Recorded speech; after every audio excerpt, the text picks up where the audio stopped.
Hello you gorgeous people of the interwebs, I hope you're having a fan-dabby dozy day today. Today, I've got a bit of a confession. I'm in a destructive, unhealthy relationship with Louis Vuitton. It's a love-hate thing.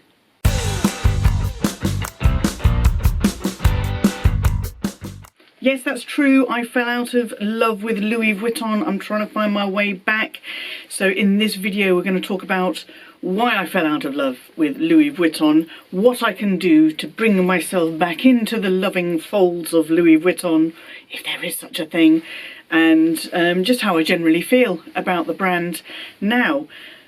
To start off with, Louis Vuitton was my first luxury love. I was heavily influenced by my lovely stepmother. I saw her carrying it, I fell in love with it. As soon as I was able to, I started buying it. I started with my pochette clay, which is downstairs in my handbag, and I forgot to bring it up for this video. Sorry about that, guys. But you've seen it loads of times before. I bought that in 2002, 2003. I always get the year mixed up, but it was the early 2000s, and it was my first Louis Vuitton purchase.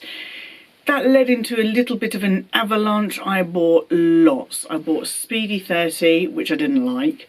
I bought Papillon 30, which I loved, but didn't know how to use. I bought loads of pieces. I had the original pochette accessoire. I couldn't use it. I tried to use it as a shoulder bag, but I really struggled. I just carried it by the handle in my hand. So I went all out on Louis Vuitton early doors as soon as I was able to. As soon as I had a bit of spare cash, or what I thought at the time was spare cash, turned out it wasn't spare cash. Turned out I wasn't earning as much as I thought I was, because I was having to pay for my own work expenses and then pay those off with my claims. So I got myself into a bit of a mess, and I ended up selling most of my Louis Vuitton. The only pieces that I kept behind were my key pouch and a wallet and my pochette. Oh, I can't remember the name of it. Pochette Bosphore, that's the one. I bought it in New York in 2006. It was from the men's collection. I like the thick webbing strap on it, and I used that thing to death, and I bought a matching wallet. So those were the three things that I kept from Louis Vuitton when I sold everything else off. Did you know that back in the early 2000s, you could just walk into a Louis Vuitton store and buy the monogram piece, the monogram canvas piece that you wanted? You didn't have to go on a waiting list. You didn't have to search high or low. You didn't have to pay 3 times the amount on the pre-loved market to get your hands on a really, you know, core collection piece of Louis Vuitton monogram canvas. You could just walk in and buy it. And also, because you could do that, when you sold your Louis Vuitton monogram canvas pieces, you got about half what you paid for them. One of my biggest regrets in life is actually not holding on to all of that Louis Vuitton and just, you know, just holding on to it, selling other things, finding other ways to pay off my credit card, tightening my belt in other arenas.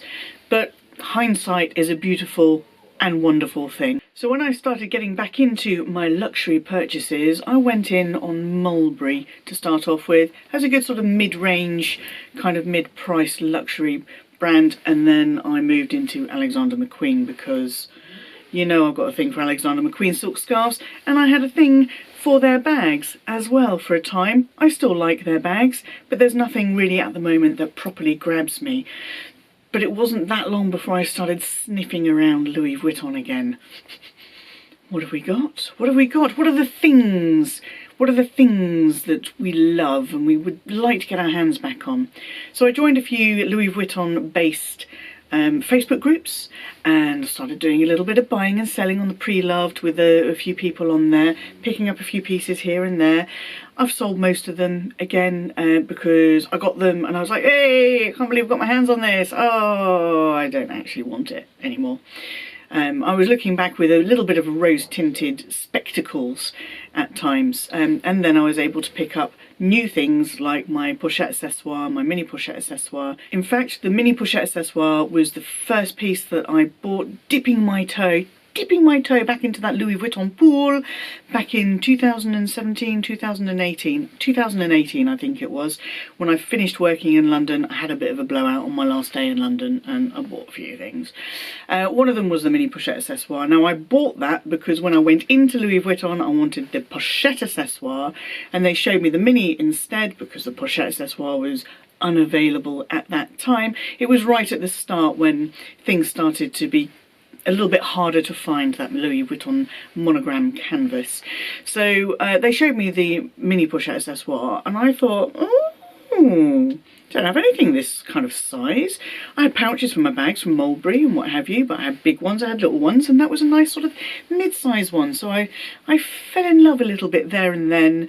I bought it and I've never regretted it. That thing, I absolutely adore it. It is one of my Louis Vuitton essentials, and I don't think I would go to another brand for anything similar. I think that piece for me is just utterly perfect. So that was me starting to dip my toe back into Louis Vuitton. I picked up a load of SLGs, I picked up my Pochette Felicie, I picked up my Neo Noe, and I just noticed as I picked those up in sort of 2019, that was when things started to increase and increase and increase in price, and a couple of the pieces I'd bought had quality issues already. That started to become a bit more prevalent through 2020 or 2020, 2021, 2022. So it was just a combination of actually not finding anything particularly exciting that I wanted, with the huge increases in price and the seemingly slapdash approach to quality control. It just left kind of a bit of a bad taste in my mouth, and it stopped me wanting to find things to buy. And believe me, if I want to find something to buy, I will find something to buy. I think a few of us are like that, really, if we're honest. We don't need it. It wasn't on our radar beforehand, but we've gone looking and we found. So I started to fall out of love with Louis Vuitton, and it was kind of the same sort of time that I started falling in love with other brands, with Prada, with Saint Laurent, and now with Fendi, and I'm thinking, there is more to life. There's more to luxury life than Louis Vuitton. Now that said, I am finding myself drawn to a few new Louis Vuitton pieces. And I say new because I'm quite slow to react to new things. I generally, new products that come out, I'm like, oh, I'm not sure about that. And about a year later, I think, oh yeah, I absolutely have to have one of those. By which time it's too late, it's been discontinued, it was a seasonal piece, or the price has gone through the roof because, hey, it's been introduced, it's become popular, let's double the price. So with the exception of those absolute essentials that I use pretty much every single day, I've been a little bit, yeah, whatever. But there are a few things that I have been looking at and thinking, do you know what, I'd like to see those in person because I think I might actually like that, and I think there might be a place for that in my collection, not collection.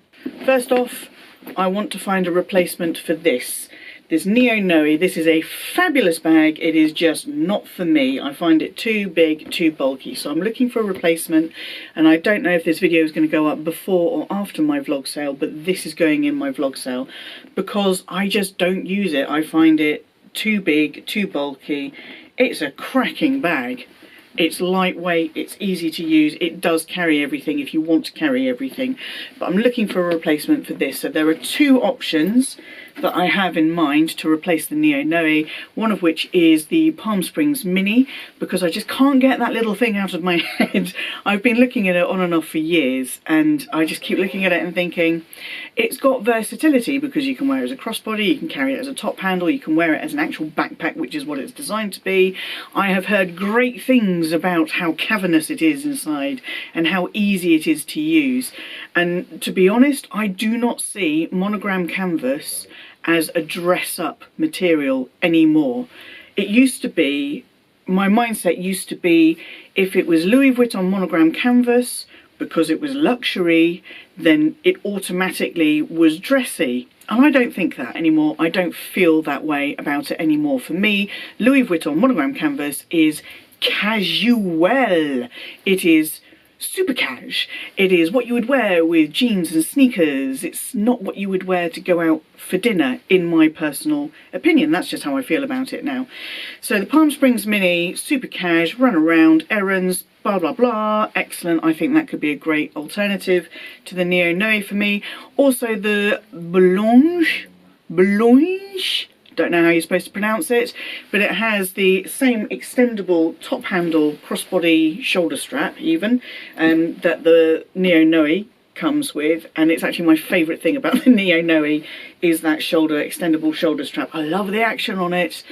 It gives me the lovely little dingles. So the Boulonge comes with that leather shoulder crossbody expandable strap, which I really love, but it also comes with a shorter chain strap, gold chain strap, and it's the shape of the bag. Because it is very similar to my Prada, I know that I like that shape. It stands up on its own, it's not going to fall over, it's not going to do anything like that.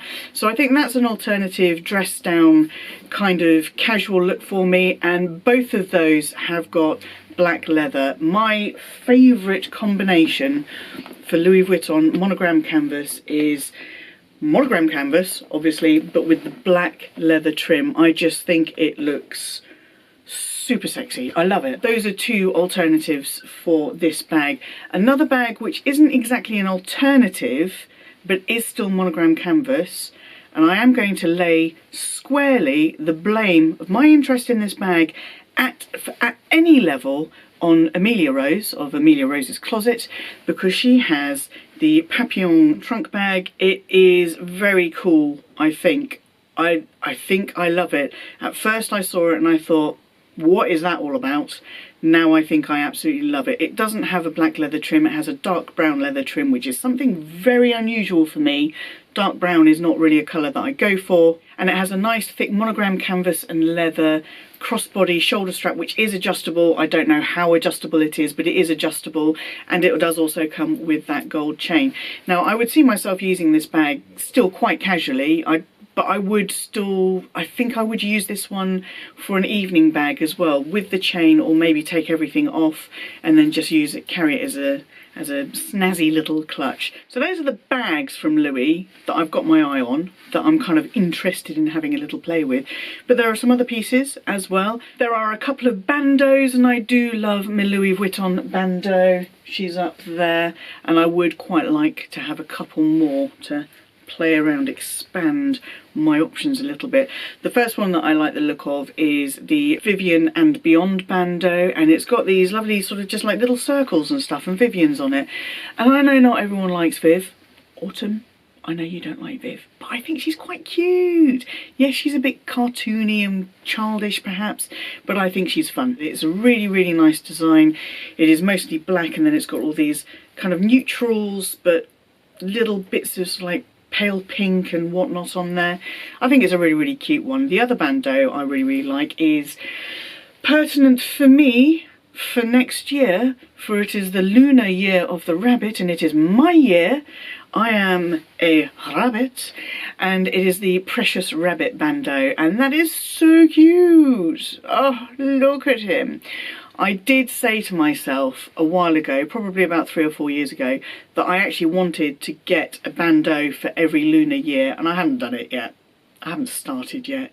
Is this year, next year, the year I start buying one for every single year? Or do I just pick and choose? Anyway, I'm a rabbit, therefore rabbit-based stuff, special edition, limited edition, lunar year of the rabbit-based stuff is always kind of on my radar. There is another bunny item that Louis Vuitton does, which I don't know if it is specifically for the Lunar New Year, because it's not called Precious Bunny or Precious Rabbit, like my Precious Tiger bag charm there was for last year or this year's lunar year, which is Year of the Tiger. But she is adorable, and nonetheless, just look at that little fluffy tail. It is the LV Bunny key holder. Now they call it a key holder because it's got the circle for the keys, but who actually uses these as anything other than a bag charm? Now this is available now. I'm tempted to get it for myself for my birthday. I really am. I think it's appropriate. It's a bunny. I'm a bunny. It's my birthday. We're going into the year of the rabbit. It's almost like I have to have it. And the last thing from Louis Vuitton that I do actually have my eye on is another bag charm, but it is a end-to-end bag charm, a chain bag charm rather than a little thingy bag charm, and it is Vivienne's BFF chain, and it is in mixed metals. It's in silver and gold, obviously not silver and gold, but silver and gold tone metals. And we've got Vivienne and we've got Vivienne. Actually, I thought it was going to be patchouli, but it is not patchouli. And it is just this mixed metal. It's got a little heart in the middle. I think it is absolutely adorable. It would look great on my sac tricot hanging from end to end. It would look great on any monogram piece that I end up getting. I think maybe even to look good on the Palm Springs Mini, going from the zip to the other zip, maybe. But it is absolutely adorable. I think it's very, very cool. It's mixed metal. I love it. So I feel like it's been a bit of an abusive relationship with Louis Vuitton over the years. I went in hard. I fell head over heels. I had to rip my heart out and part ways. I lost a lot of money on it, and we should never expect to recoup all of our money on these things.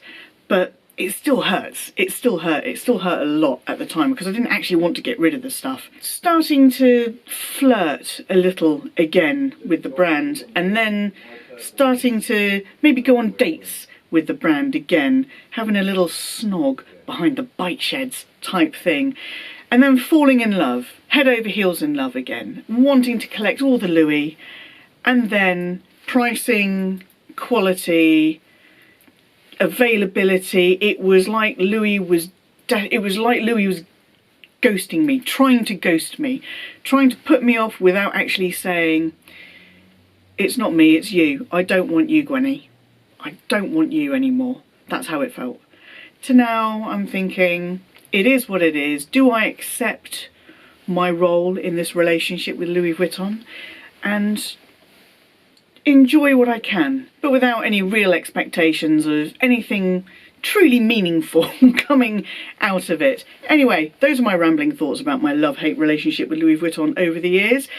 Let me know in the comment section how you have felt about Louis Vuitton. Have you been on the same sort of roller coaster as I have? Or have you never been interested, or it's always been the love of your life and you are willing to deal with, put up with anything to maintain that relationship? Let me know in the comment section down below what you think. And until I see you, yes you, boop, for the next video, please stay safe, be kind to yourselves, be kind to others, stay fan-dabby-dozy, and bye-bye!